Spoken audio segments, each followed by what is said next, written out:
الرحمن الرحیم الحمد للہ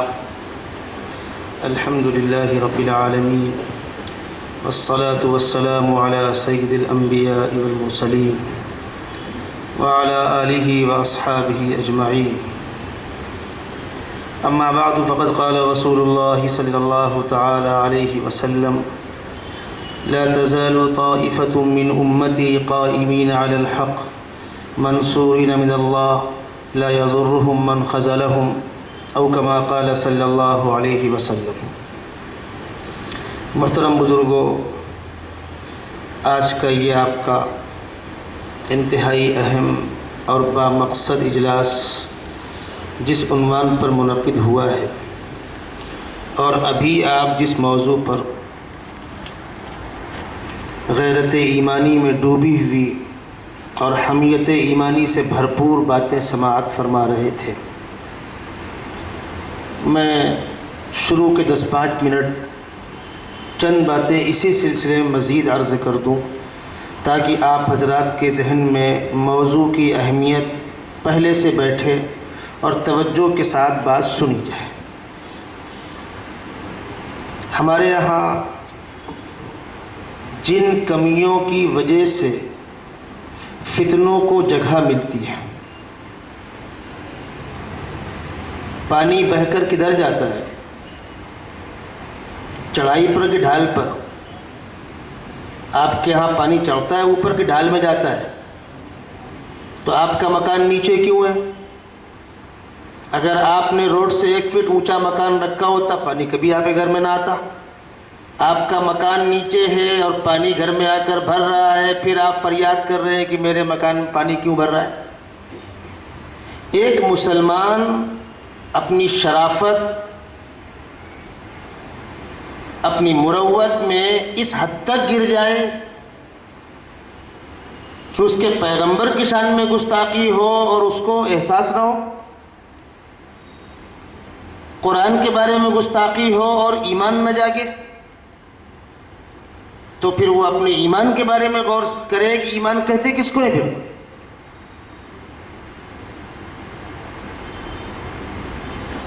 اور یہ تصور کرنا کہ ابھی ہمارے گھر میں آگ نہیں لگی، ابھی کہیں اور لگی ہے، ہمارے یہاں لگی تو ہم دیکھیں گے، جب لگنے کے بعد آپ بجھانے نکلیں گے تا تریا قذرا قابردہ شبت مارگزیدہ مردہ شبت، جب تک فائر بریگیڈ آئے گا اس وقت تک تو آپ کا مکان جل چکا ہوگا۔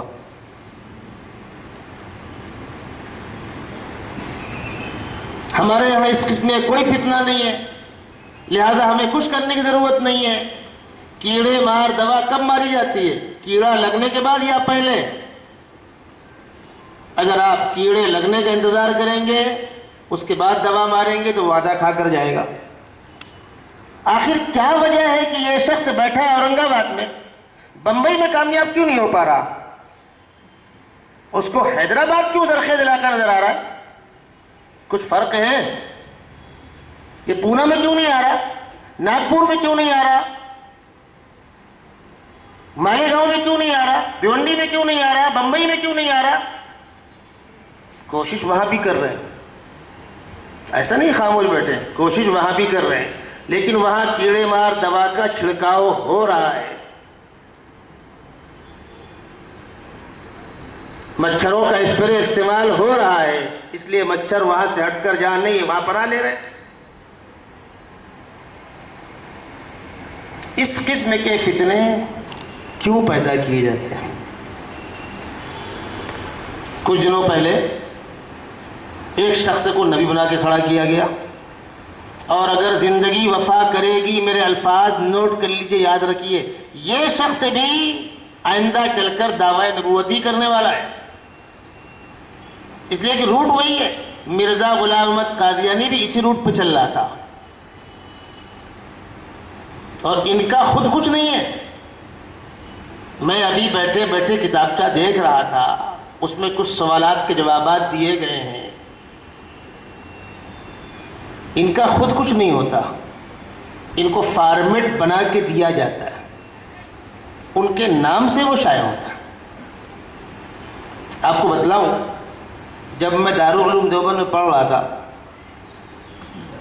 فراغت کے بعد فراغت کے سال میں بھی اور افتاح کے سال میں بھی اس وقت دارالعلوم دیوبند میں تحفظ ختم نبوت کے عنوان پر تربیتی کیمپ لگتا تھا اور پورے ملک سے فضلاء وہاں جمع ہوتے تھے، عام طور پر 5 دن کا، کبھی 3 دن کا۔ ایک بہت بڑے مناظر ختم نبوت کے مولانا منظور چنیوٹی صاحب رحمۃ اللہ علیہ تشریف لائے تھے۔ میں نے ان سے سوال کیا تھا کہ مولانا آپ یہ بتلائیے، لوگ کہتے ہیں مرزا غلام احمد قادیانی پرائمری 4 تک پڑھا ہوا تھا، اور حقیقت بھی یہی ہے، پرائمری 4 تک پڑھا ہوا آدمی اتنی موٹی موٹی کتابیں لکھ رہا ہے، یہ ہے کیا؟ تو انہوں نے بتلایا تھا کہ بیٹا یہ نام ان کا استعمال ہوتا ہے، فارمیٹ کہیں اور سے بن کے آتا ہے۔ میں بہت بڑی بات تو نہیں کہتا، شکیل بن حدیث جیسے 10 آ جائیں یہ ناچیز تنا کافی ہے، اور اسی لیے کبھی وہ آمنے سامنے آ کے بات کر سکتے ہی نہیں ہیں، اس لیے کہ ان کے نام سے جو کچھ شائع ہو رہا ہے وہ ان کا ہے ہی نہیں ہے۔ یہی صورتحال مرزا غلام احمد قادیانی کی تھی۔ آپ کو دیکھنا ہو نیٹ پر، سائٹ پر سارا مواد اس مردود کا موجود ہے۔ اب یہ لوگ کرتے کیا ہے وہ سنیے آپ۔ ایسا سمجھ لیجیے کہ آپ کا ایک دوست آپ سے بے تکلف بات کر رہا ہے، یہ لوگ کرتے کیا ہے؟ ایک آدمی ہے وہ یہ کہتا ہے جگہ میری ہے، جگہ تمہاری ہے، پروف کرو۔ اور ایک آدمی کہتا ہے کہ وہ 200 سال پہلے ایک بڑے میاں ہوا کرتے تھے، ان کی جھوپڑی تھی، پھر حکومت ضبط کر لی، پھر وہ نیلام ہوئی، پھر فلاں نے لیا، پھر فلاں نے لیا، پھر اس کو کرائے پہ دیا، پھر خالی نہیں کیا، پھر مقدمہ قائم ہوا۔ یہ پوری رام کہانی سنانے کا تیرا حاصل وہ جگہ تیری ہے نا، تو پروف کر۔ وہ بڑے میاں 200 سال پہلے ایسے تھے، ویسے تھے، وہ مر گئے، وہ زندہ ہو گئے، 4 لڑکے تھے، 3 لڑکے تھے، اس بحث کا حاصل کیا ہے؟ میں نے ایک سے پوچھا قادیانی سے کہ عیسیٰ علیہ السلام آئیں گے نہیں آئیں گے، زندہ ہے مردہ ہے، چھوڑ، یہ جس کو تو نبی کہہ رہا ہے یہ چور ایک شریف انسان کے معیار پہ ہے کیا؟ وہ گاؤں کا پردھان بننے کے لائق ہے؟ پردھان منتری بات بنانا اس کو، اس کی اپنی اوقات کیا ہے؟ امام مہدی کون ہوں گے، کہاں پیدا ہوں گے، کیا کریں گے، کیا نہیں کریں گے؟ شکیل بن حنیف بہار کا تو رہنے والا، دلی میں رہتا تھا، کچھ دنوں کی جماعت میں لگ گیا تاکہ ایک حلقہ اس سے قریب ہو جائے، تو پری پلاننگ کام ہوتا ہے۔ پھر وہاں سے مار کے نکالا گیا، دنیا میں کچھ دن رہا، پھر اورنگ آباد میں رہا۔ اس قسم کے کسی بھی آدمی سے آپ یہ پوچھ سکتے ہیں کہ بھائی یہ بتلاؤ وہ خود کون ہے؟ میرے سالے دلی میں رہتے ہیں، اوکھلا میں میرے سالے رہتے ہیں، جامعہ ملیہ میں پڑھتے تھے وہ۔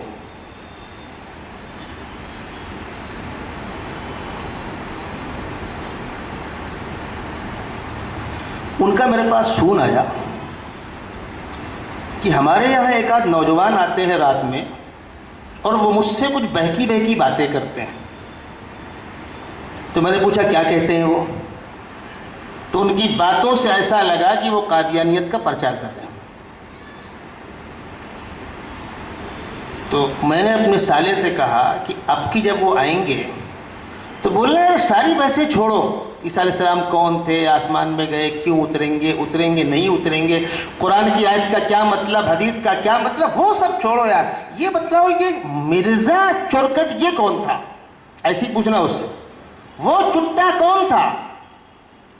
ارے آپ ایسا کہہ رہے ہیں؟ میں نے سنا تو وہ تو بہت بڑا عیاش تھا، کم وقت بڑھاپے میں محمدی بیگم کو اپنے نکاح میں لینے کے لیے دنیا بھر کا اس نے ہنگامہ کیا، اپنی نبوت کے سچی ہونے کی دلیل قرار دیا اس کو، طاقت کے زور پہ اس کو اٹھا کر لے جانا چاہ رہا تھا۔ اس کا باپ غریب تھا، وہ کہتا بھائی تیری عمر 56-58 سال کی، بچی میری 14-16 سال کی، کیا جوڑے؟ وہ تو بہت بڑا عیاش آدمی تھا۔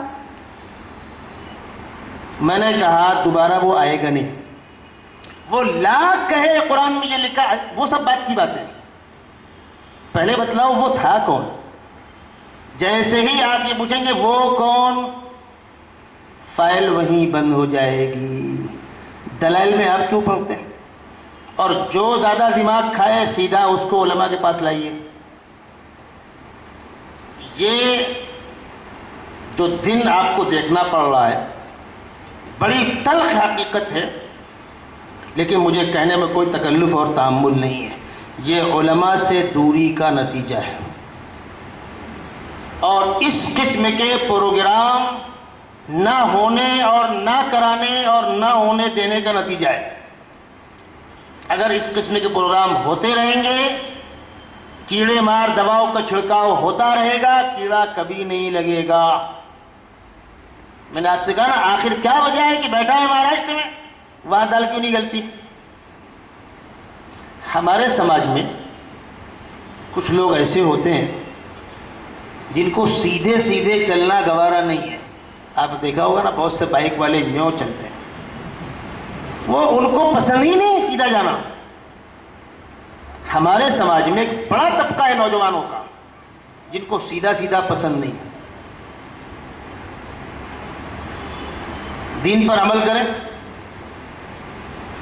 جو ان کے ذمہ ضروری ہے اس پر عمل کریں، اور پوری دنیا کا ٹھیکہ لے کر بیٹھے امام مہدی آئیں گے تو یہ ہوگا تو یہ ہوگا تو یہ ہوگا۔ تم نے آج تک کون سا کارنامہ انجام دیا؟ ایک صاحب مجھ سے کہنے لگے وہ دجال جس گدھے پر آئے گا نا، حدیث شریف میں دجال آئے گا، بڑے بڑے کان گدھے کے ہوں گے، بولے وہ شکیل بن حنیف صاحب کہتے ہیں کہ اس سے مراد ہوائی جہاز ہے۔ اچھی بات ہے، تو وہ دجال جس گدھے پر آئے گا وہ گدھا ایک ہوگا یا ہزاروں ہوں گے؟ اس گدھے تم پوچھو، جس گدھے پر دجال بیٹھا ہوگا وہ گدھا ایک ہوگا نا بھائی۔ ہوائی جہاز دنیا میں کتنے ہیں؟ ایک بات، اس دجال گدھے میں آپ کیوں بیٹھتے ہیں؟ دلی سے اورنگ آباد اسی پلین سے، قوم کو اتنی عقل نہیں؟ لیکن سوال یہ ہے، جب علماء سے آپ رابطے میں رہیں گے، اور میں یہاں کے ذمہ دار علماء سے کہوں گا اس قسم کے جلسے بہت اچھی بات ہے، لیکن اس سے زیادہ اہم ہے 100-200 ائمہ علماء اور خواص کو جمع کر کے تربیت کرنا۔ کیوں؟ بڑے جلسوں میں مصارف بھی آتے ہیں، مقررین باہر سے آتے ہیں، اور ایک مخصوص انداز ہوتا ہے، عوام کی رعایت ملحوظ ہوتی ہے۔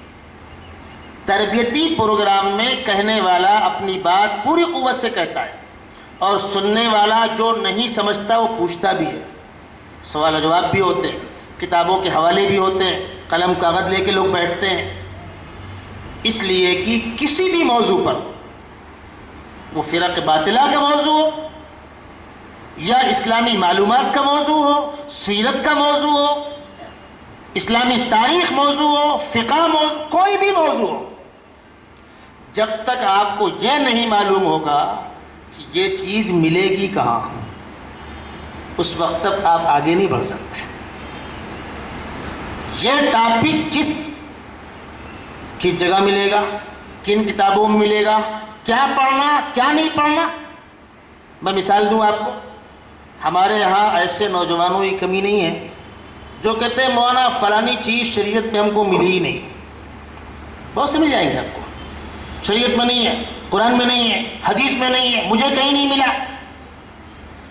اس قسم کے لوگوں سے میں کہا کرتا ہوں، تمہاری مثال ایسی ہے کہ ڈاکٹر نے آپ کو دوا کی پرچی دی، یہ دوا لے کر آؤ، آپ پرچی لے کے باہر نکلے، کپڑے والے کی دکان پہ، پان والے کی دکان پہ، سبزی والے کی دکان پہ، مٹھائی والے کی دکان پہ بائک لے کر پورا حیدرآباد ٹہلائے۔ ڈاکٹر صاحب کیا مذاق کرتے ہیں، یہ دوا تو کہیں نہیں ملی، میں سینکڑوں دکان دیکھ کر آیا۔ کہاں گیا تھا بھائی؟ میڈیکل چھوڑ کے وہ ہر جگہ گیا تھا۔ دوا ملے گی؟ کمی کیا ہے اس کی محنت میں؟ یہ پتہ ہی نہیں کہ دوا کی دکان کہاں ہے۔ جس طبقے کو آپ کو پڑھنا ہے، جس موضوع پر پڑھنا ہے، یہ موضوع کہاں ملے گا؟ میں آپ کو واقعہ سناؤں. اچھا اس پہ کیا ہوتا ہے؟ اس پہ پھر سونے میں سہاگا. نہیں ملا تو نہیں ہے. جو چیز نہیں ملی، پان کی دکان میں، گوشت کی دکان میں، کپڑے کی دکان میں، سبزی کی دکان میں اگر دوا نہیں ملی تو وہ دوا مارکیٹ میں ہے ہی نہیں. میرے پاس کچھ لوگ آئے اپنے گھر کا بٹوارا کرنے کے لیے. مجھ کو دیندار لگ رہے تھے. میں نے بٹوارا کیا. بیٹوں کا اتنا، بیٹیوں کا اتنا، مطلب باپ کی پراپرٹی تھی. تو اس بٹوارے میں مکان کہیں نہیں دکھ رہا تھا مجھ کو. میں دکان بڑھ گئی، کھیت بڑھ گیا، پلاٹ پڑا ہے وہ بڑھ گیا. میں نے کہا وہ ابا کا مکان، ہاں مولانا مکان تو ہے، وہ نہیں بٹے گا. ارے مولانا مکان میں کیا بہنیں رہنے آئیں گی؟ میں نے کہا نہیں، رہنے تو نہیں آئیں گی. رہنے نہیں آئیں گی اپنے اپنے گھر میں، لیکن ان کا حق تو ہے. اس کی قیمت طے کرو اور کہیں اس کو ایڈجسٹ کرو. وہ ان کے دل میں نہیں تھا. مکان میں دینے کو وہ تیار نہیں تھے، اور سب سے بڑی پراپرٹی مکان ہی تھی. اب کیا کریں؟ 2 دن کے بعد پھر آئے.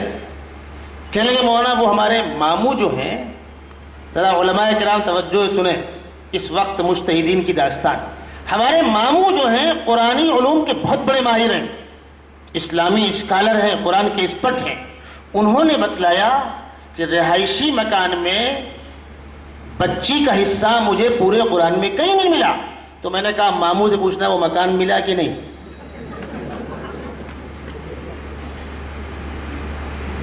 رہائشی مکان میں بچیوں کا حصہ کہیں نہیں ملا پورے قرآن میں ان کو. تو میں نے کیا پوچھا ان سے، وہ مکان ملا؟ قرآن میں وہ مکان ہوگا؟ یہ ہے سوچنے کا انداز. جب ہمارے یہاں دین سے دوری کا یہ عالم ہوگا، جو اسلامی اسکالر کہلا رہے ان کی یہ حالت ہے، اب آپ کا کیا حال ہوگا؟ اور جو طبقہ بیچارہ 5 وقت نماز بھی پڑھ رہا ہے، مسجد میں آ بھی رہا ہے، مسائل کے تعلق سے اس قدر تہی دامن ہے وہ کہ نماز میں فرائض کتنے اور واجبات کتنے وہ بھی نہیں معلوم. کس غلطی سے سجدہ سہو کی بنیاد پر نماز بچ جائے گی اور کس غلطی سے نماز توڑ کر دوبارہ پڑھنی ہوگی یہ تک نہیں معلوم. جس پانی سے وضو کر رہے ہیں وہ پانی پاک، پانی ناپاک کب ہوتا ہے یہ بھی نہیں معلوم ہے، اور پوری زندگی نماز پڑھ رہے ہیں. کیا ہوگا جب باطل کو پوری فیلڈ خالی نظر آ رہی ہے؟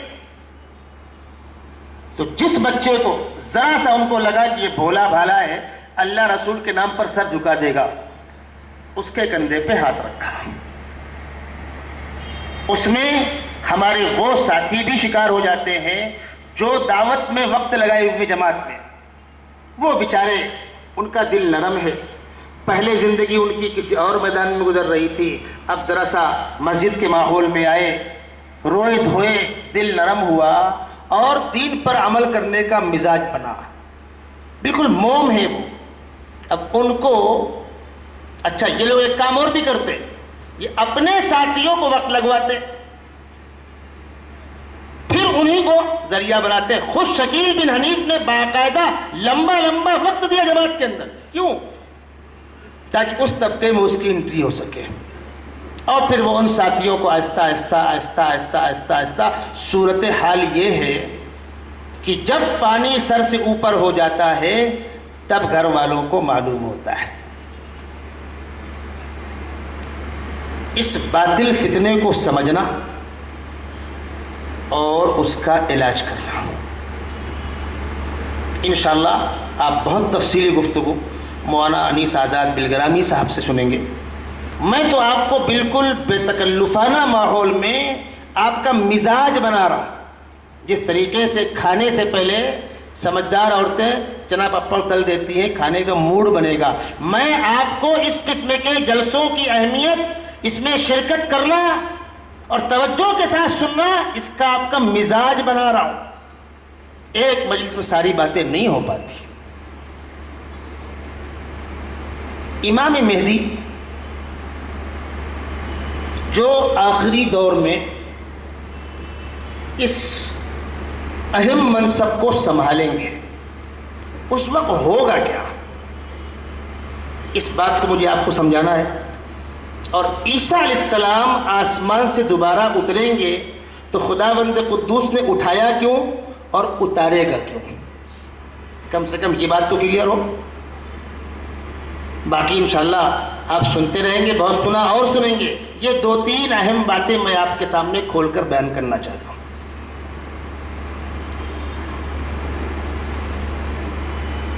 مرزا غلام احمد قادیانی نے اپنے لیے راستہ صاف کرنے کے لیے پہلے عیسیٰ علیہ السلام کو مارا. میں تو کہا کرتا تھا، آپ کیا تو خیر اس موضوع پر میرا پہلا بیان ہے، میں تو کہا کرتا ہوں اگر وہ لوگ برا نہ مانے جن کو میں مارنے جا رہا ہوں، میں ان سے پہلے معذرت چاہوں گا کہ میرے کہنے سے آپ مر نہیں جائیں گے. آپ کے شہر کا میئر میں اس کو مار ڈالوں، وہ مر گیا، چلو مر گیا تو میں میئر بن جاؤں گا. سی ایم مر گیا تو میں سی ایم بن جاؤں گا. پی ایم مر گیا تو میں بن جاؤں گا. ارے اس کے زندہ مردہ ہونے سے تیرا کیا جوڑ ہے؟ اور آسان مثال دوں، آپ کے ابا مر گئے، میں زندہ کو مار ڈالا، مر گئے تو میں آپ کا ابا ہو جاؤں گا. دونوں فرق ہے. ارے عیسیٰ علیہ السلام زندہ ہو یا مردہ ہو، تیرا اس سے کیا لینا بھائی؟ تیرا بھائی بیٹا کیا ہے وہ بتلا نا، تیری اوقات کیا ہے؟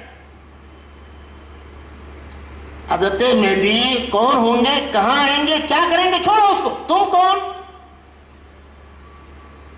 جیسے ہی آپ پوچھیں گے تم کون، دم دبا کے بھاگ لیں گے. وہ حدیث سے مراد یوں نہیں یوں ہے اور یوں نہیں یوں ہے. میں تو کہا کرتا ہوں،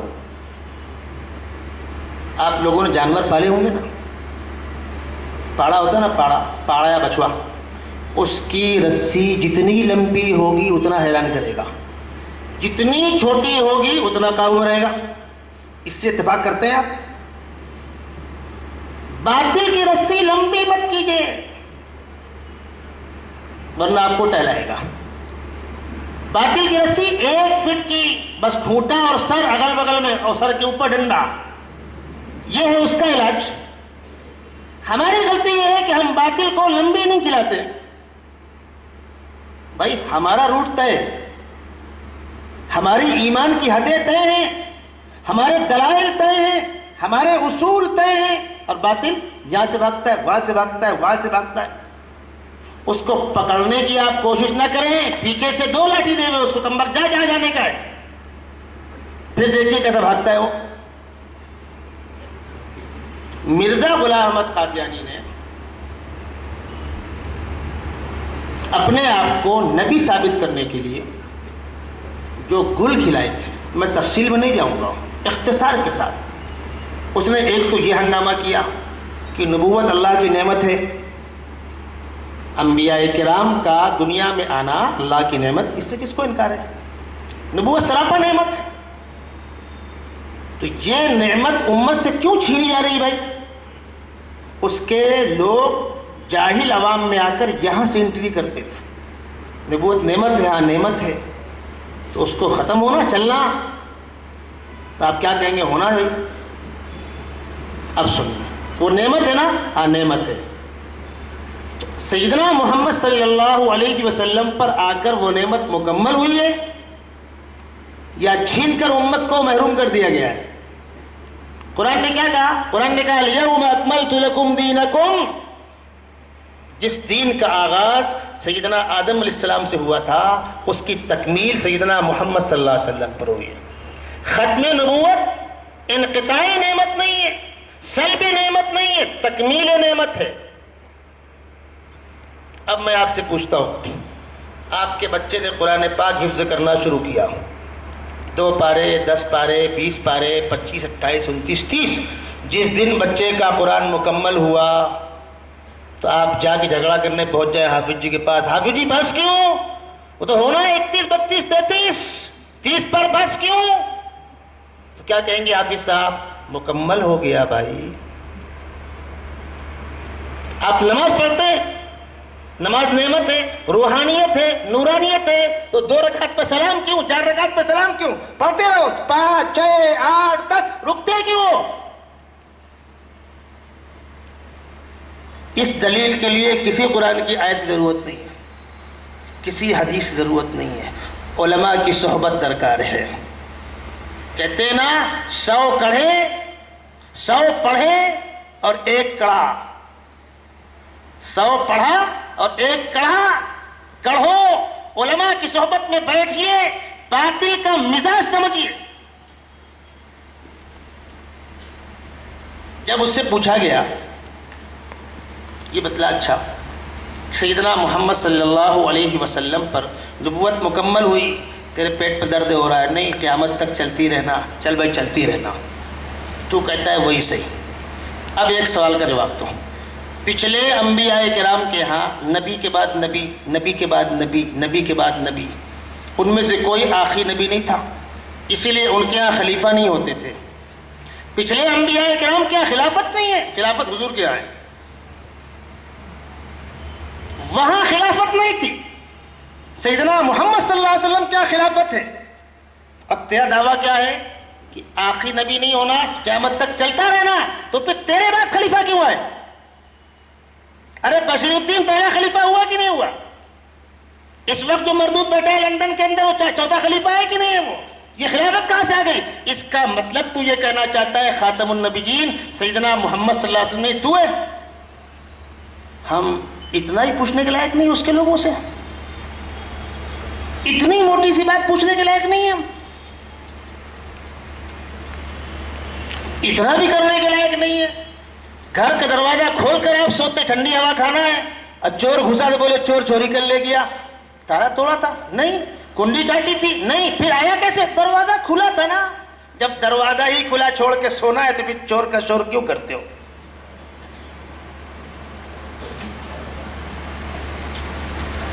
اب سنیے, پچھلے انبیاء کرام کی آسمانی کتابوں میں یہ بات لکھی ہوئی تھی کہ مسیح 2 آئیں گے, ایک سچے مسیح, ایک جھوٹا مسیح.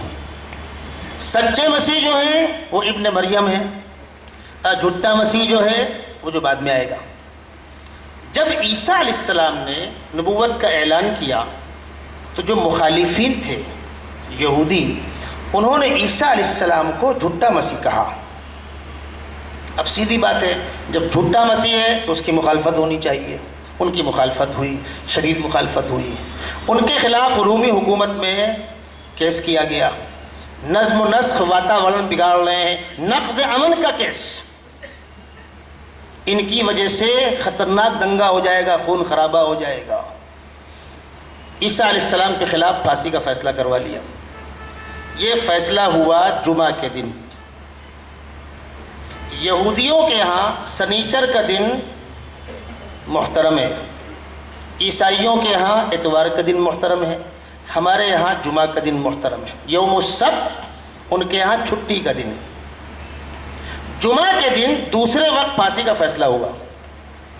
اب اگر دن ڈوب جائے گا تو کل پھانسی نہیں ہوگی, کل پھانسی نہیں ہوگی تو آئندہ پرسوں کیا ہوگا کس کو معلوم. ابھی ہونا جلدی تھی ان لوگوں کو. پھانسی کا فیصلہ عدالت شہر کے اندر اور پھانسی گھر شہر کے باہر. پہلے ایسا ہوتا تھا, قبرستان شہر کے باہر, شمشان گھر شہر کے باہر, عیدگاہ شہر کے باہر, پھانسی گھر شہر کے باہر, اور عدالت شہر کے اندر. فیصلہ ہوا شہر میں اور پھانسی ہونا ہے جنگل میں. اور اصول یہ تھا کہ جس آدمی کو پھانسی دینا تھا وہ پھانسی کی لکڑی صلیب, جو عیسائیوں کے گرجا گھر کے باہر, عیسائیوں کی تمام مذہبی عبادت گاہوں میں, ان کے تمام اسکولوں کے اندر وہ صلیب بنی رہتی. وہ پھانسی کی لکڑی شہر سے پھانسی گھر تک اسی آدمی پر لاد کے اس کو لے جاتے تھے جس کو پھانسی ہونی تھی. عیسیٰ علیہ السلام پست قد ہیں, ہلکے بدن کے, ابھی تو کنوارے ہیں, جب دوبارہ اتریں گے تب شادی ہوگی. عیسیٰ علیہ السلام کو لے کر چلے. اب اس کی فکر بھی ہے کہ دن ڈوبنے سے پہلے پہلے پھانسی ہو جائے, ٹائم بھی کم ہے. وہاں وہ عملہ امداد کر رہا ہے, وہ بھی تنگ ہے, پریشان ہے ان لوگوں سے.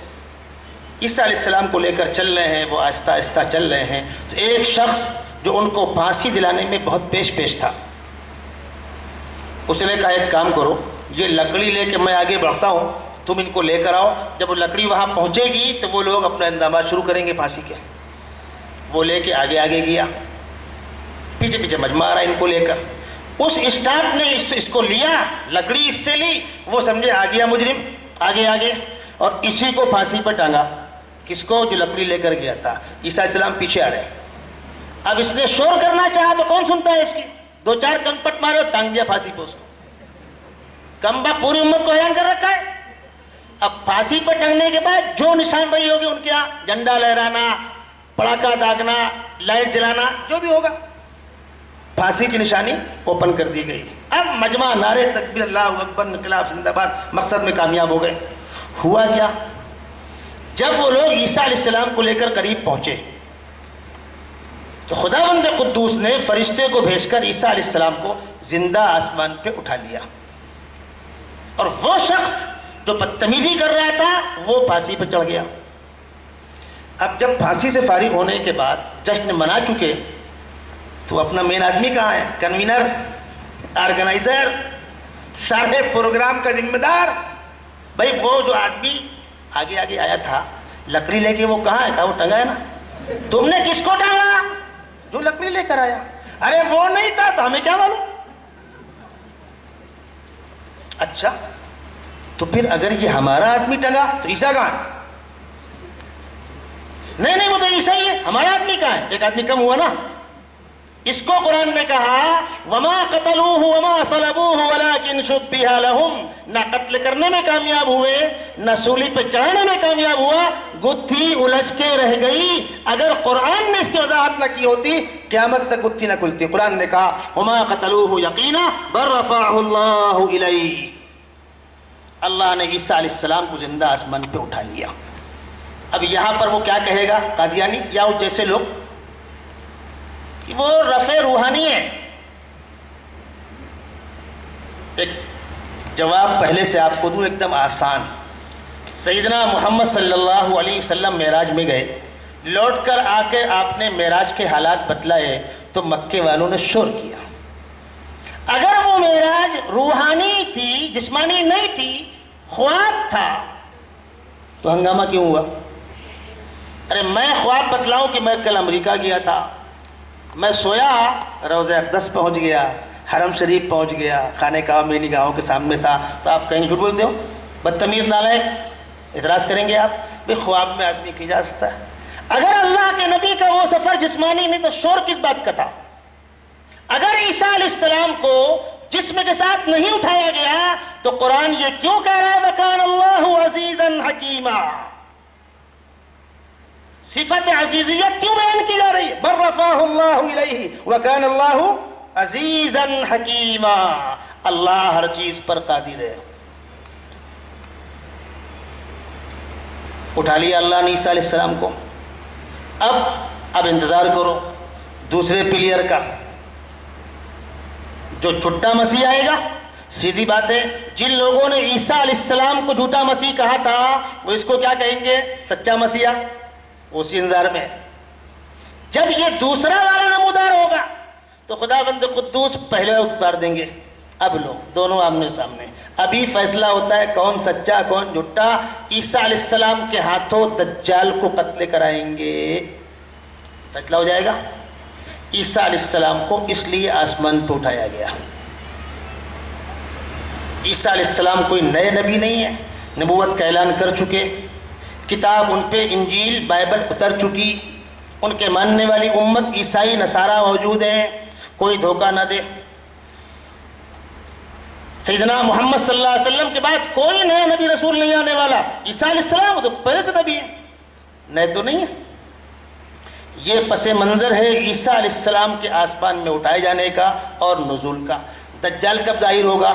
امام مہدی کے اس منصب پر بیٹھنے کے بعد. وہ حالات کیا ہوں گے جب امام مہدی اس منصب پر بیٹھیں گے, اس کو سنیے.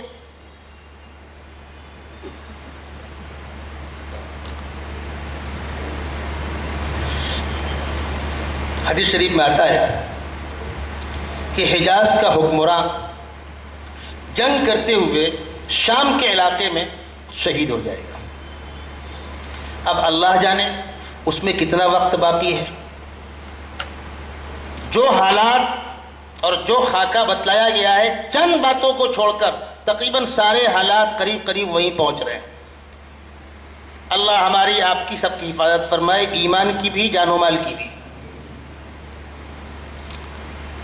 جس سال یہ واقعہ ہوگا امام مہدی کے ظہور کا واقعہ، یعنی لوگ پہچانیں گے ان کو، اس سال رمضان کے مہینے میں چاند کو بھی گرہن لگے گا، سورج کو بھی گرہن لگے گا۔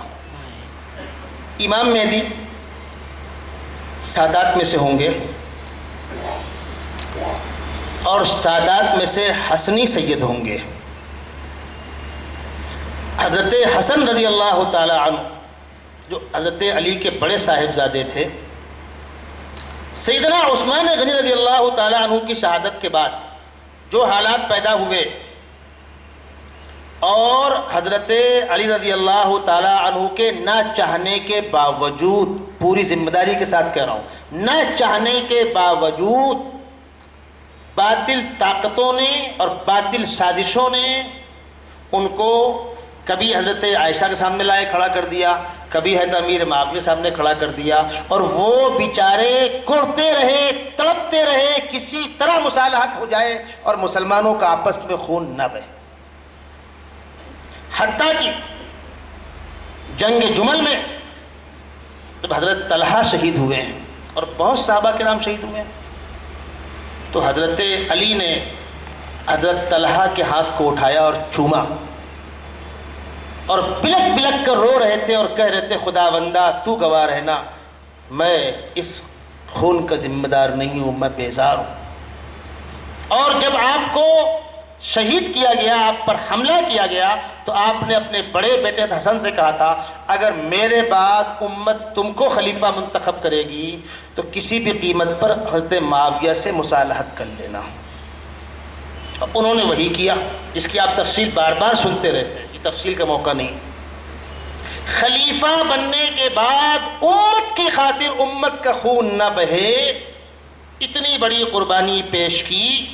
خداوند قدوس قرب قیامت میں جس شخص کو امام مہدی بنا کر کھڑا کریں گے وہ حضرت حسن کی اولاد ہوگی۔ تمہارے دادا ابا نے خلافت دستبرداری قبول کی تھی، لو میں تم کو دوبارہ وہ اعزاز دیتا ہوں۔ اس لیے وہ حسنی ہوں گے، سید ہوں گے، حسنی ہوں گے، مدینہ منورہ پیدا ہوں گے۔ عام حالات میں وہ پہچانے نہیں جائیں گے۔ مصنف ابن ابی شیبہ کی روایت ہے، ایک رات میں خداوند قدوس ان کے اندر تبدیلیاں پیدا کرے گا۔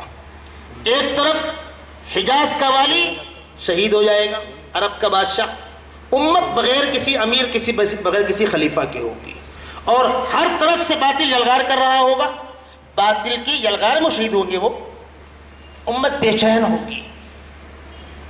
ان کو یہ احساس ہوگا کہیں امت میرے اوپر ذمہ داری ڈالنے کی بات نہ کرے تو اپنا گھر چھوڑ کر مدینہ منورہ سے مکے آ جائیں گے۔ وہ چلے اجنبی جگہ ہے، لوگ پہچانیں گے نہیں، وہ طواف کر رہے ہوں گے، اور امت بے قرار ہوگی، چونکہ یہ علامتیں موجود ہیں، یہ بشارتیں موجود ہیں۔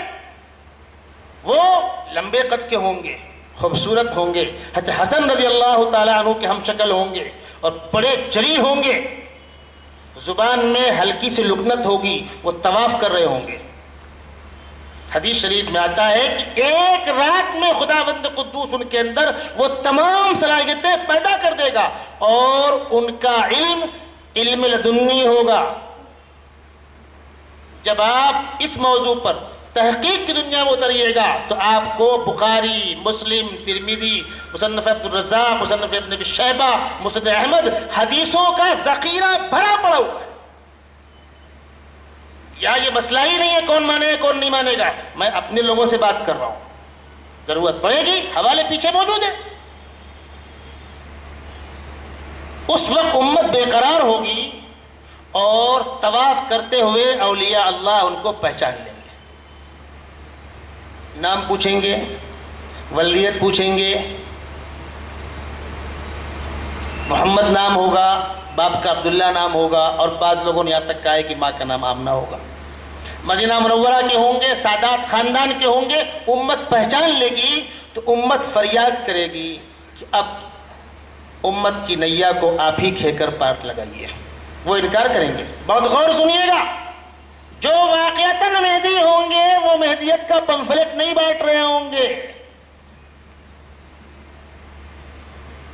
پہلا فرق، وہ مہدی کے نام پر پیسے بیٹھ کر بیعت نہیں کروا رہے ہوں گے. امت مجبور کرے گی اور وہ انکار کریں گے. نہیں نہیں نہیں، لیکن اولیاء اللہ کا اصرار ہوگا. اس وقت امت بڑی بے قرار ہے تو وہ کہیں گے ٹھیک ہے. بس جیسے وہ کہیں گے ٹھیک ہے اور وہاں طواف کرتے ہوئے اولیاء اللہ بیعت کریں گے، پوری دنیا کے اندر اس کی اطلاع ہو جائے گی اور ہر طرف سے لوگ جوق در جوق ان کے ہاتھ پر بیعت کرنے ٹوٹ پڑیں گے. وہ وہاں سے نکل کر مدینہ منورہ آئیں گے، روضہ اقدس پر آ کر حاضری دیں گے، نانا جان کی خدمت میں صلاۃ و سلام کا نذرانہ پیش کریں گے. اور جہاں حجاز کا خلیفہ شہید کیا گیا تھا، شام کا میدان، اپنے چاہنے والوں کو لے کر وہاں جائیں گے. گھمسان کی جنگ ہوگی عیسائیوں سے، لاکھوں لاکھ مسلمانوں کا خون بہہ جائے گا. گھمسان کی جنگ کے بعد اللہ ان کو کامیابی عطا فرمائیں گے. شام کا علاقہ ان کے زیر اقتدار آ جائے گا. پھر یہ اپنی فوج روانہ کریں گے روم کے پاس استنبول میں، قسطنطنیہ. وہ علاقہ فتح ہوگا. اس پورے علاقے میں اسلامی حکومت قائم ہوگی، عدل و انصاف کا نفاذ ہوگا. اس مدت میں اس کام میں تقریباً 6 سال لگ جائیں گے. جس وقت امام مہدی کے ہاتھ پر بیعت ہوگی حرم میں، ان کی عمر 40 سال کی ہوگی. یہ سارے کام انجام دے رہے ہوں گے. ابھی عیسیٰ علیہ السلام نازل نہیں ہوئے ہیں. اچانک اطلاع ملے گی دجال ظاہر ہو گیا. یہ عراق اور شام کے بیچ میں نمودار ہوگا. سب سے پہلے یہ دعوی نبوت کرے گا، پھر وہاں سے اصفہان آئے گا. اصفہان آنے کے بعد 70,000 یہودی اس کے ساتھ ہو جائیں گے. یہ اصفہان آنے کے بعد دعوی خداوندی کرے گا دجال، اور اس کے بعد پھر آگ برساتا پھرے گا. اللہ کے نیک بندوں کو قتل کرنا، ٹکڑے ٹکڑے کرنا، چیر دینا، طرح طرح کی شوبدہ بازیاں دکھائے گا وہ. اور کوشش کرے گا مکے میں داخل ہونے کی بھی، اور کوشش کرے گا مدینہ منورہ میں داخل ہونے کی. لیکن وہ مردود نہ مکے میں داخل ہو پائے گا نہ مدینہ منورہ میں داخل ہو پائے گا. مکۃ المکرمہ کو خداوند قدوس فرشتوں سے سیل کر دیں گے، انٹری نہیں. مدینہ منورہ کے 7 گیٹ ہوں گے، اس وقت فصیل ہوگی. ہر گیٹ پر 2 فرشتے تلوار لے کر کھڑے ہوں گے. دجال دے کے بھاگے گا. جب مکے اور مدینہ داخل ہونے میں کامیاب نہیں ہوگا تو پھر رخ کرے گا شام کا، جو علاقہ امام مہدی کے زیر اقتدار ہوگا. جب دجال اپنی لاکھوں لاکھ فوج کو لے کر شام پہنچے گا، ادھر سے امام مہدی نکل کر پھر شام پہنچیں گے اور آمنے سامنے کی جنگ ہوگی. دمشق میں خطرناک خورے جنگ ہوگی اور مسلمان بہت بڑی مقدار میں مارے جائیں گے. مسجد کے باہر یہودیوں کی لاکھوں لاکھ کی فوج محاصرہ کیے کھڑی ہوگی، اور مسجد کے اندر جو مسلمان ہوں گے امام مہدی کے ساتھ، وہ رات میں تہجد میں رو رو کر یہ دعا کر رہے ہوں گے کہ خداوندہ اب آبرو تیرے ہاتھ میں. افراد بھی کم ہے، طاقت بھی کم ہے، اسلحہ بھی کم ہے. دجال کے پاس تمام طاقتیں ہوں گی. اس وقت دنیا کے اندر طاقت کا ارتکاز ہو رہا ہے. ہر طرف سے طاقت چند ہاتھوں میں جمع ہو رہی ہے. یہ سارے ہاتھ جا کر دجال کے ہاتھ میں ٹک جائیں گے. مسلمان یہ سوچ کر رات میں تہجد میں دعائیں کریں گے کہ اب کل صبح سب کو شہید ہو جانا ہے. اس مایوسی کے عالم میں فجر کی اذان ہوگی، سنت پڑھیں گے، تکبیر ہو رہی ہوگی. چھت سے ایک شخص سے آواز دے گا، اللہ کے بندو میں عیسیٰ ابن مریم آ گیا ہوں. تازہ غسل کر کے آ رہے ہوں گے، گنگریالو بال ہوں گے. مسجد کی چھت میں زینہ نہیں ہوگا. 2 فرشتوں کے کندھوں پہ ہاتھ رکھ کے عیسیٰ علیہ السلام مسجد تک آئیں گے. دمشق کی مسجد میں اللہ کے نبی نے دمشق تک کا نام لیا ہے.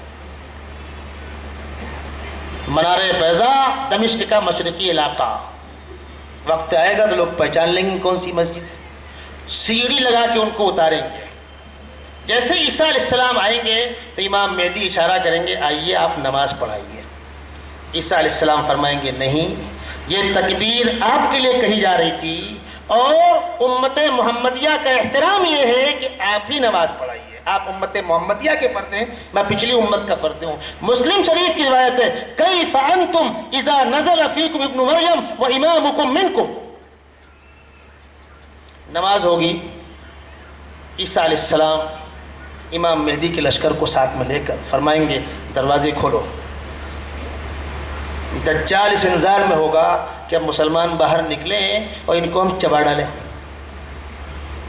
عیسیٰ علیہ السلام کو خداوند قدوس یہ طاقت دیں گے کہ جہاں تک نگاہ جائے گی وہاں تک ان کی سانس جائے گی، اور جہاں تک سانس جائے گی وہ ایٹم بم کا کام کرے گی۔ نگاہ اٹھا کر دیکھیں گے، جہاں تک آپ کی نگاہ جائے گی وہاں تک آپ کی سانس جائے گی، اور جہاں تک سانس جائے گی وہاں تک باطل کی طاقت ہوگی، صفوں کی صفیں کٹ کٹ کے گریں گی۔ جب دجال کو معلوم ہوگا کہ عیسیٰ علیہ السلام آ گئے تو بھاگے گا، وہ یہ پیچھا کریں گے۔ جب کمانڈر بھاگا اور عیسیٰ علیہ السلام جدھر نگاہ کریں گے لاشیں گر رہی ہوں گی، سب بھاگیں گے، یہ پیچھا کریں گے۔ چلیں گے دمشق سے کہاں تک؟ باب لد تک۔ تل ابیب جو راجدھانی ہے اسرائیل کی، اس کے قریب تقریباً 18-20 کلومیٹر کے فاصلے پر لد ایک بستی ہے، ایک شہر ہے جو دنیا کا سب سے زیادہ سیکورٹی لیس ایئرپورٹ ہے۔ جس وقت اللہ کے نبی صلی اللہ علیہ وسلم نے ارشاد فرمایا تھا کہ عیسیٰ علیہ السلام دجال کو دوڑا گرا کے یہاں ماریں گے، اس وقت اس علاقے میں یہودی 5% بھی نہیں تھے۔ کسی کو وہم و گمان تک نہیں تھا کہ یہ علاقہ یہودیوں کی اکثریت کا غلبے کا علاقہ بنے گا۔ دجال کا کیا کام یہاں؟ وہ تو مسلم علاقہ تھا، لیکن آج حالات 100% اسی رخ پہ جا رہے ہیں۔ بعض لوگوں نے یہاں تک کہا کہ دجال بھاگ کر ایئرپورٹ میں گھس کر کسی پلین میں بیٹھ کر بھاگنا چاہ رہا ہوگا، اور عیسیٰ علیہ السلام اس کو ایئرپورٹ سے پہلے ہی گرا کے ماریں گے۔ دجال جب بھاگ رہا ہوگا، قوم تو کٹ کٹ کے مر رہی ہوگی، اس کو بھاگنے کا موقع دیا جائے گا۔ جس طریقے سے سیم کہانی وہی ہے، ابرہا کا لشکر ان کے اوپر کنکریوں کی بارش کی گئی۔ قرآن نے کہا نا وَأَرْسَلَ عَلَيْهِمْ طَيْرًا أَبَابِيلَ تَرْمِيهِمْ بِحِجَارَةٍ مِّن سِجِّيلٍ، جو سمندر کی کنکریاں لے کر پرندے آ کر کے اپنی چوٹ میں اپنے پنجوں سے ان سواروں پر گرا رہے تھے، جس سے وہ سوار بھی فَجَعَلَهُمْ كَعَصْفٍ مَّأْكُولٍ، جس طرح جانور بھوسا اور دانا یا گھاس چبا کر تھوک دیتا ہے، ایسی ان کی لاشیں ہو گئی تھی۔ لیکن ابرہا اس طرح نہیں مارا گیا، ابرہا کو بھاگنے کا موقع دیا گیا۔ وہ بھاگتا تھا اور بدن ٹکڑے ہو کر گرتا تھا، انگلیاں کٹ کٹ کے کوڑ ہو گیا تھا، چیختا تھا اور بھاگتا تھا تاکہ دنیا اس کا انجام دیکھے۔ فوج تو جہاں تک عیسیٰ علیہ السلام کی نگاہ جائے گی فوج ختم ہوگی، بکھر جائے گی۔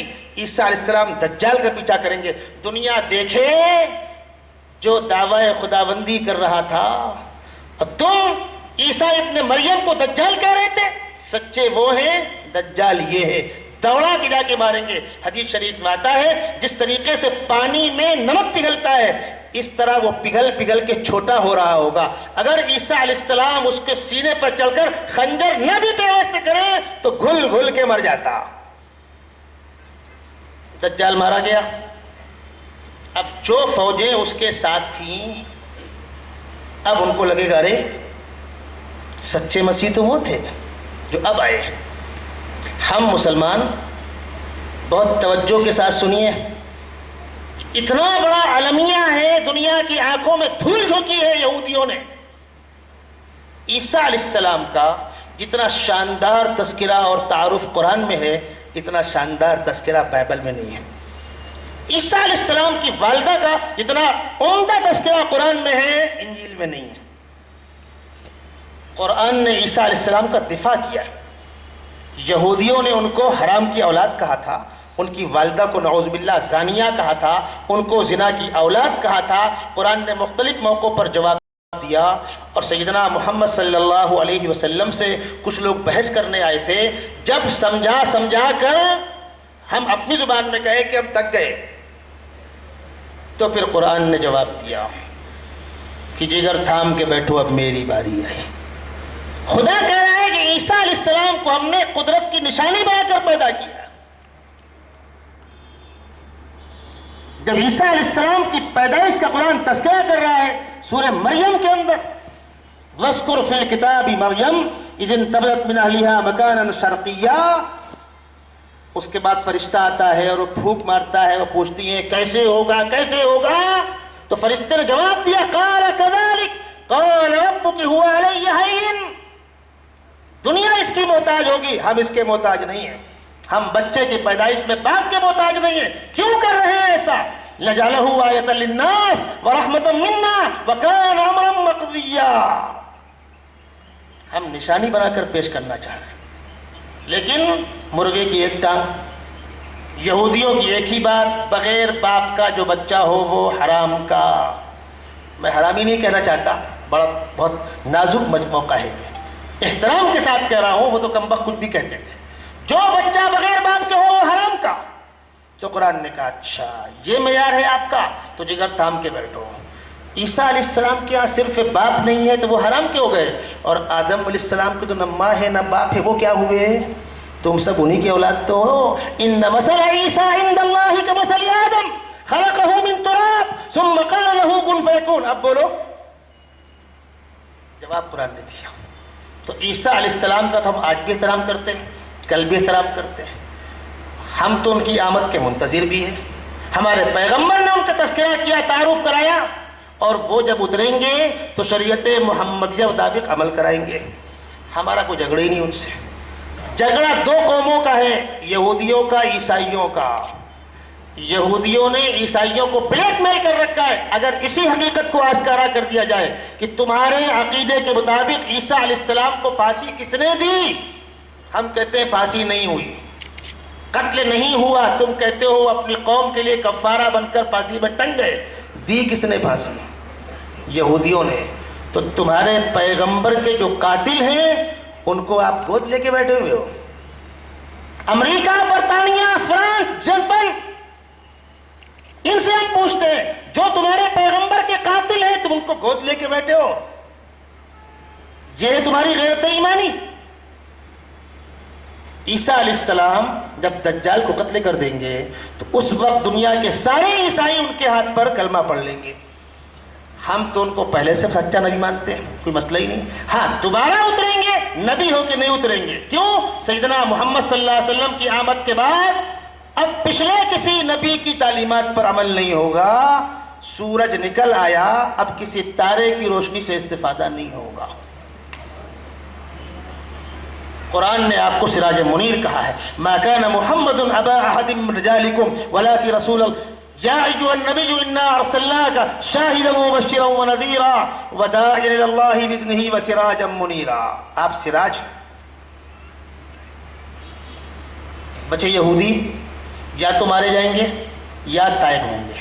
اگر تائب نہیں ہوں گے, یہودیت پر قائم ہوں گے, کوئی پیڑ, کوئی پتھر, کوئی گڑھا, کوئی غار پناہ نہیں دے گا. اگر کسی کھمبے کے پیچھے چھپا ہوگا تو کھمبا بولے گا میرے پیچھے. دنیا میں تین ہی بڑی طاقتیں ہیں نظریاتی, ہم مسلمان, عیسائی, یہودی. عیسائیوں کو ان کے پیغمبر ان کے عقیدے کے اعتبار سے دوبارہ اتر آئے, گرچہ وہ اب پیغمبر نہیں, اب متبع ہوں گے سیرت محمدیہ کے, لیکن ہے تو ان کے ہی نبی محترم. اور ہم مانتے ہیں یہودی یا توبہ کریں گے یا مارے جائیں گے. اب بتائیے دنیا کے اندر کیا بچا؟ کچھ بچا؟ باقی جو ہے وہم پرست قومیں وہ الا الذی تین تیرا کسی میں نہیں ہے. نظریاتی طاقت تین ہی ہے. یہ ہے وہ تصور. اب سنیے, پیچھے لوٹیے, یہاں تک دجال کے مارے جانے تک امام مہدی لشکر کی قیادت کر رہے ہیں, پھر ان کا انتقال ہو جائے گا. مکہ المکرمہ میں حرم میں جب ان کے ہاتھ پر بیعت ہوگی, اس وقت سے لے کر شام اور استنبول فتح کرنے تک 6 سال کا عرصہ ہوگا. دجال کے آنے سے پہلے یہ 6 سال کی مدت اس طرح گزرے گی. دجال کی آمد کے بعد جو جنگ ہوگی اس کے 1 سال کے بعد امام مہدی کا انتقال ہو جائے گا. پھر کمان عیسیٰ علیہ السلام کے ہاتھ میں آ جائے گی. پھر عیسیٰ علیہ السلام کے ہاتھ میں کمان آنے کے بعد بہت لمبی داستان ہے. میں 10-15 منٹ کے اندر اپنی بات کو مکمل کرنے کی کوشش کروں گا. میرا وقت 9:30 تک ہے.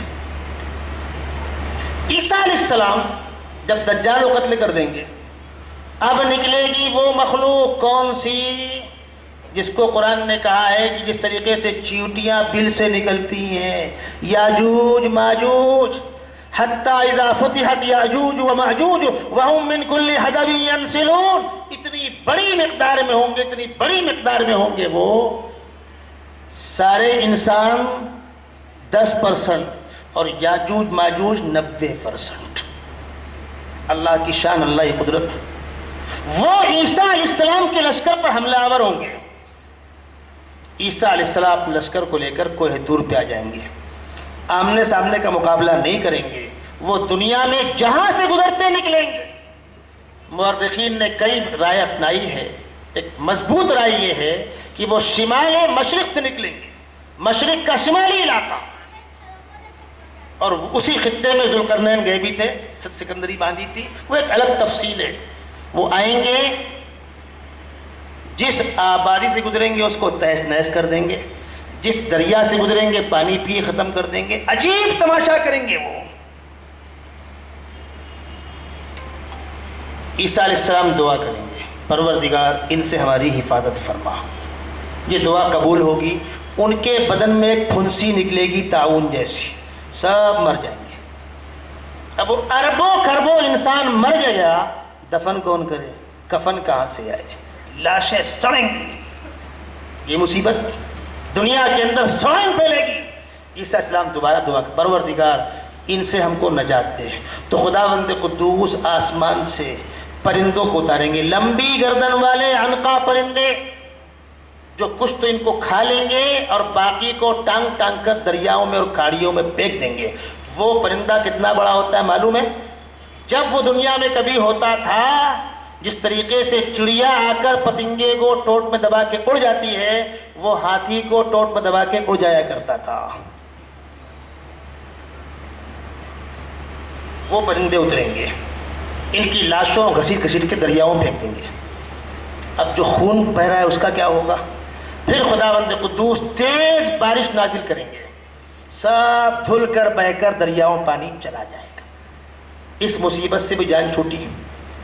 عیسیٰ علیہ السلام آسمان سے اترنے کے بعد 40 سال زندہ رہیں گے. شادی ہوگی.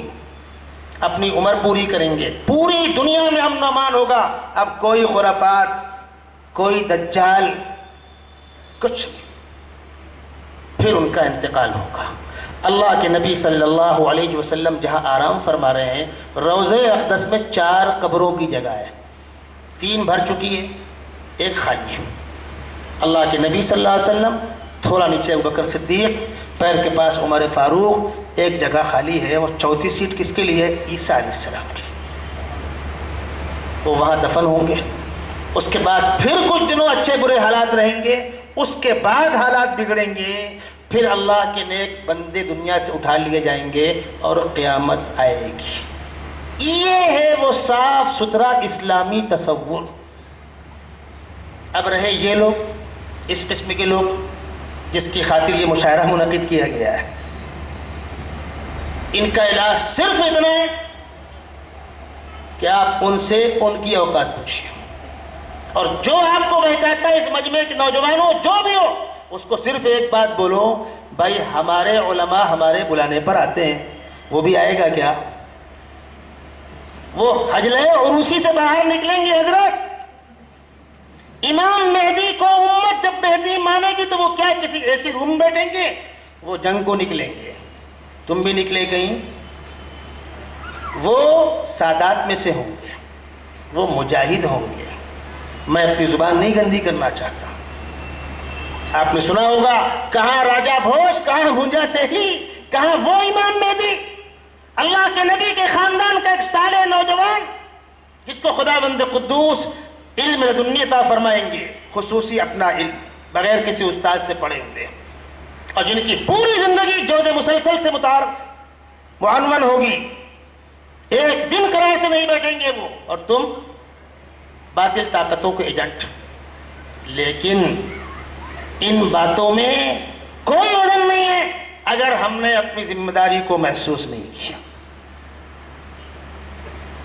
میں پھر آپ کو وہی پلٹا کے لا رہا ہوں، آپ تفصیلی کتاب مولانا انیس صاحب کا سنیے گا، میں نے جہاں سے بات شروع کی تھی پھر وہی آپ کو واپس لا رہا ہوں۔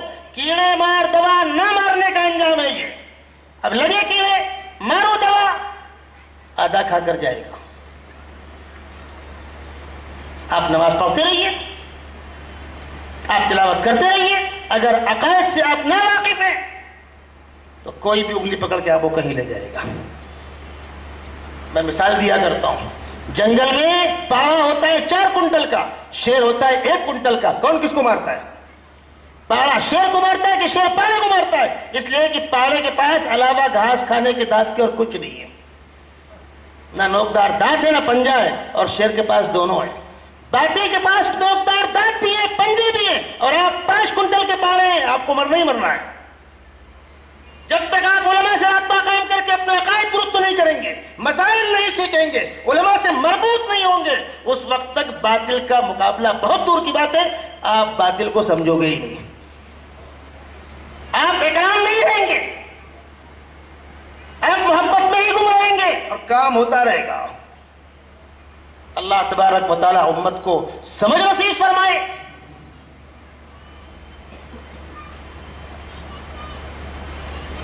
اس قسم کے اجلاس ایک نہیں سینکڑوں ہونے چاہیے، اور اب وقت وہ آ گیا ہے، میں علماء سے معذرت کے ساتھ کہتا ہوں، وہ وقت آ گیا ہے کہ باطل کے تعاقب کے لیے جدید ذرائع کو اپنایا جائے۔ ہم نے چور کو دوڑایا، چور جھاڑی میں گھس گیا، ہم جھاڑی میں نہیں گھسیں گے، کانٹا لگ جائے گا۔ چور تالاب میں کود کے نکل گیا، ہم کو تیرنا نہیں آتا۔ چور دیوار چڑھ کے اس پار نکل گیا، اچکاپن ہم نہیں کرتے، وہ تو کمبخت چور اچکے گا، پھر آپ چور پکڑ چکے۔